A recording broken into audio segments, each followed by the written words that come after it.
ازيكم يا حبايب قلبي؟ عاملين ايه؟ هنعمل مع بعض النهارده الطحال. تمام.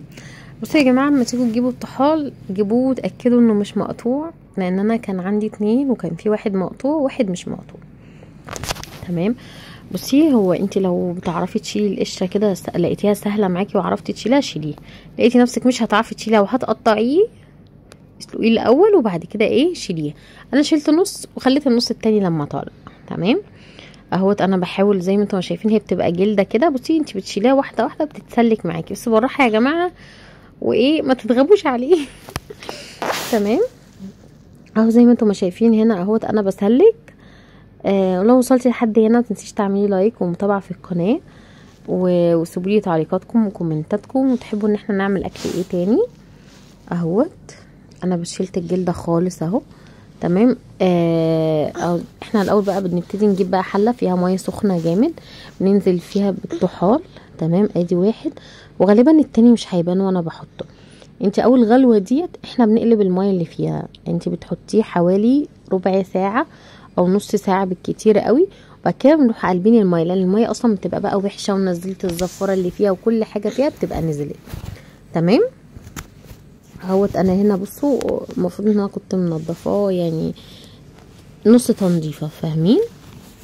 اهوت انا هنا كان في حاجه هنا جلده كده ما كانتش عاجباني، رحت شايلاها. انت في الميه ديت بتاعت السلقه دي انت مش بتحطي اي حاجه، انت بس بتسلقيه كده دي زي ما تقولوا ان احنا بنطلع الزفره. تمام. انا هنا ما جاتش اللقطه بتاعت وانا بحط التاني. انا اهوت كنت حطيته بقى خلاص، بغطي عليه وبسيبه. تمام. اهوت هنا بقى ده بعد حوالي نص ساعه او ربع ساعه بالظبط، مش بتبقى اكتر من كده. هنا بقى الغلوه التانية على نظافه، حطيت فيها طماطم وبصل وجزر، ويعني حطوا عادي كده كده. الشوربه بتاعته دي بتترمى ما بتتشربش، بس انتي برضو وتحطي الملح وتحطي فلفل اسمر. تمام. انا هنا هو بعد بقى ما سلقته كويس ونضفته، احنا بنقطعه شرايح كده زي ما انتم ما شايفين، بتكون الشرايح تخينه شويه. تمام. هو انا على فكره دي كانت اول مره ان انا اعمله، انا ما بحبوش وما دقتهوش، او معنى صح هو ما بيحبنيش.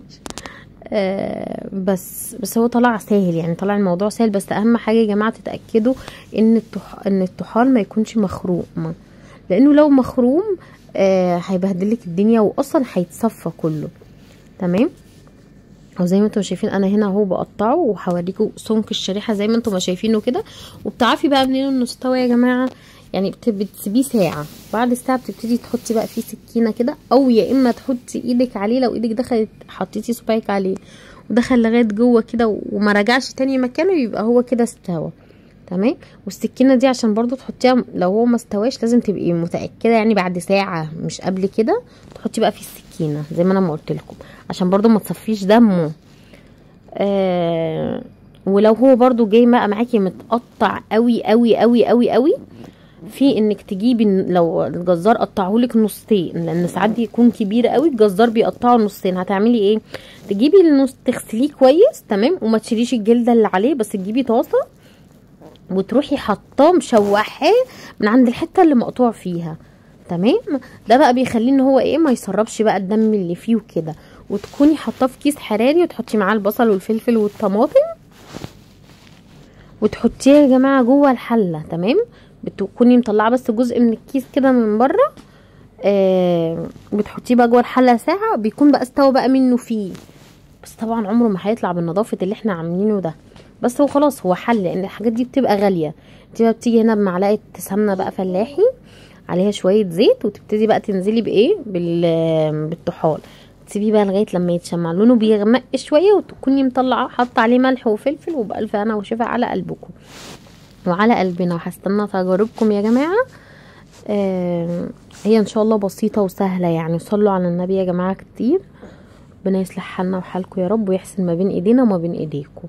اهوت انا بقى كنت مقطعه احجام بقى مختلفه، في اللي مقطعه طويل وفي اللي مقطعه شويه تخين بس. وهوت بقى هنا انا شوحته هنا في الجريلا، عمل خطوط كده كانه مشوي خطير. بس يا جماعه، وده كانت وصفه